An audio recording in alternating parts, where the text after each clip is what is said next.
Reels वाली बहू। प्रज्ञा को रील्स बनाने का बड़ा ही क्रेज है और वो दिन भर रील्स बनाती रहती है। खाते पीते घूमते फिरते घर में कॉलेज में रील्स बनाने के कारण प्रज्ञा पूरे कॉलेज में हाईलाइटेड है।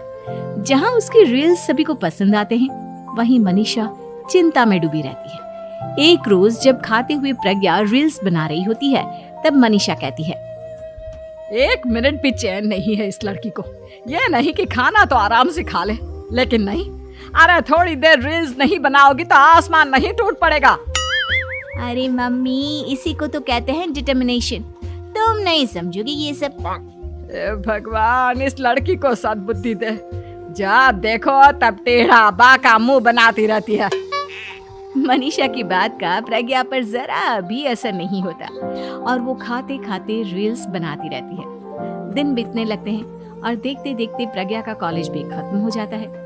आए दिन कोई ना कोई मनीषा को प्रज्ञा की शादी करवाने का सुझाव दे जाता है।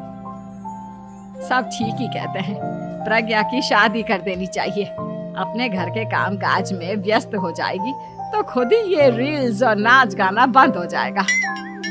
मनीषा और प्रेम प्रज्ञा के लिए एक अच्छा लड़का ढूंढने लगते हैं और तभी विकी का रिश्ता प्रज्ञा के लिए आता है, जिसने प्रज्ञा को उसकी रील्स देखकर पसंद कर लिया था। अगले दिन विकी अपने माता पिता के साथ प्रज्ञा के घर पहुंच जाता है और प्रज्ञा साड़ी पहने हाथों में चाय की ट्रे लिए उनके सामने आती है। जब विकी को पसंद है तो हमें भी बहू पसंद है। बहन जी, आप बारात की तैयारी कीजिए। एक बार लड़का लड़की अकेले में बात कर ले तो अच्छा रहेगा। हाँ हाँ, क्यों नहीं। मनीषा विकी को प्रज्ञा के कमरे में भेजती है, जहां प्रज्ञा पहले से ही रील्स बना रही होती है। तभी विकी कहता है, आ गए आपके साजन जी। हमारे साथ ये रील्स कंप्लीट करती तो और भी अच्छा रहता। अच्छा जी, अब आ ही गए हैं तो बना ही लेती हूँ आपके साथ। दोनों मिलकर रील्स बनाते हैं। जब वी मीट और तुरंत पोस्ट भी कर देते हैं। फिर विकी कहता है, जब आप साड़ी में चाय लेकर आए तब मुझे लगा कि कहीं मैं गलत घर में तो नहीं आ गया। अब सही है। दोनों की शादी पक्की हो जाती है और शादी के दिन भी प्रज्ञा रील्स बनाने से चूकती नहीं। यहाँ तक कि बारात के समय भी नाचते हुए रील्स बनाती है। सभी लोग प्रज्ञा की तारीफ के फूल बांध देते हैं और प्रज्ञा नाचती गाती अपने ससुराल चली जाती है। सब कुछ अच्छा चल रहा होता है। प्रज्ञा यहाँ भी दिन भर हर चीज की रील्स बनाती रहती है। लेकिन कुछ दिनों के बाद जब सुनीता कहती है, बहू, ये रील्स के साथ साथ कुछ काम भी कर लिया करो। वैसे तुझे और क्या क्या बनाना आता है? मम्मी जी, वैसे तो सब कहते हैं कि मैं सब कुछ अच्छा बनाती हूँ, लेकिन मुझे लगता है कि मैं मैगी अच्छा बना लेती हूँ। हाँ, कॉफी भी अच्छा बना लेती हूँ और मुंह तो सबसे अच्छा बना लेती हूँ। हैं? अच्छा अच्छा। सुनीता अपना माथा पकड़ लेती है और कहती है, बहू, कुछ खाना बनाना भी सीख लेती। मम्मी जी, मैं लंबी प्लानिंग कर रही हूँ। जल्दी ही मैं इतनी फेमस हो जाऊंगी कि मुझे पैसे मिलने लगेंगे। हम दोनों सास बहू राज करेंगे, राज। नौकर काम करेंगे और लोगों की तो लाइन लगेगी हमसे मिलने के लिए। तेरा दिमाग खराब हो गया है क्या बहू? हंसी मजाक तक ठीक है, लेकिन इस तरह घर नहीं चलते। जितना जल्दी हो इस घर के तौर तरीकों को सीख लो। प्रज्ञा मुंह घुमाकर चली जाती है और तुरंत उसी वक्त एक रील बनाती है। ये देख सुनीता का गुस्सा 7वें आसमान पर चला जाता है और विकी के घर आती ही सुनीता उसे सब कुछ बताती है। विकी भी अब प्रज्ञा की इन हरकतों से परेशान हो जाता है। तुम टेंशन मत लो मम्मा, मैं देख लूंगा। विकी कमरे में जाता है तो देखता है कि प्रज्ञा रील्स बना रही है। विकी बड़े ही प्यार से प्रज्ञा से कहता है, प्रज्ञा, इन सब के लिए मैं तुम्हें मना नहीं कर रहा हूँ, लेकिन फिर भी हर वक्त तो ये अच्छा नहीं लगता ना।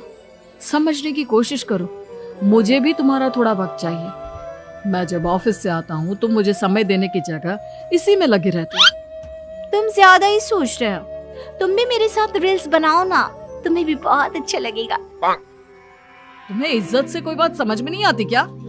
दिमाग खराब हो गया है तुम्हारा इस चकाचौंध से। अगर तुमने अपना रवैया नहीं बदला तो मैं तुमसे दूर चला जाऊंगा। तुम ही रिश्ता लेकर आए थे, मुझे लड़कों की कमी नहीं थी और ना आज है। विकी दरवाजा पटक कर चला जाता है। धीरे धीरे विकी प्रज्ञा से दूर होता जाता है। एक रोज मनीषा प्रज्ञा के ससुराल उससे मिलने जाती है। तब सुनीता उससे कहती है, बहन जी, अब आई हैं तो कुछ दिन यहाँ रहकर जाइएगा, आप ही का घर है। हाँ मम्मी, बहुत दिन हो गए तुम्हारे साथ एक भी रील नहीं बनाई मैंने। प्रज्ञा तुरंत अपने फोन में रील्स ऑन कर लेती है। ये सब मुझसे नहीं होता। तेरा ये भूत अभी तक नहीं उतरा क्या?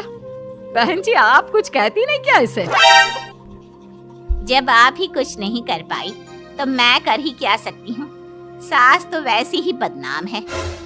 शाम को घर की लाइट चली जाती है और मनीषा प्रज्ञा से कहती है, मेरे घुटनों में बहुत दर्द हो रहा है, तू लाइट का कुछ इंतजाम करना बेटा।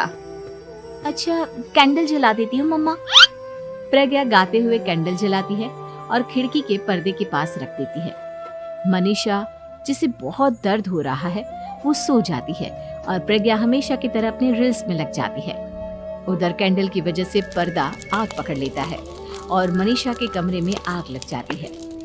बचाओ, कोई है, बचाओ। सभी भागते हैं और विकी कमरे की आग बुझाने में लग जाता है, लेकिन तब तक मनीषा आधी जल चुकी थी। मनीषा की हालत देख प्रज्ञा रोने लगती है। विकी मनीषा को तुरंत हॉस्पिटल ले जाता है और उसे एडमिट कराता है।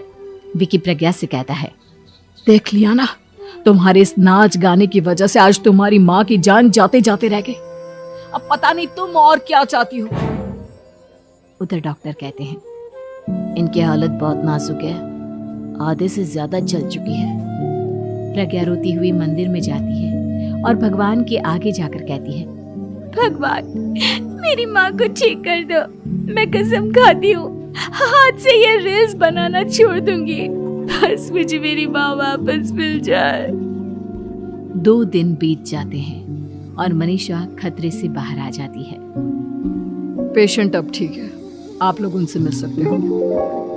सब कोई मनीषा से मिलता है और प्रज्ञा सबके सामने अपना फोन तोड़ देती है। मुझे माफ कर दो मम्मा, मैंने तुम लोगों की बातों को नजरअंदाज किया। बेटा, कोई भी चीज जरूरत से ज्यादा खराब है। मैंने तुम्हें रील्स बनाने से कभी मना नहीं किया, लेकिन हर वक्त एक ही चीज तो सही नहीं है। मैं समझ गई हूँ मम्मा, आई एम सॉरी। प्रज्ञा उस दिन से रील्स बनाना छोड़ देती है और पूरी तरह से अपने घर में लग जाती है।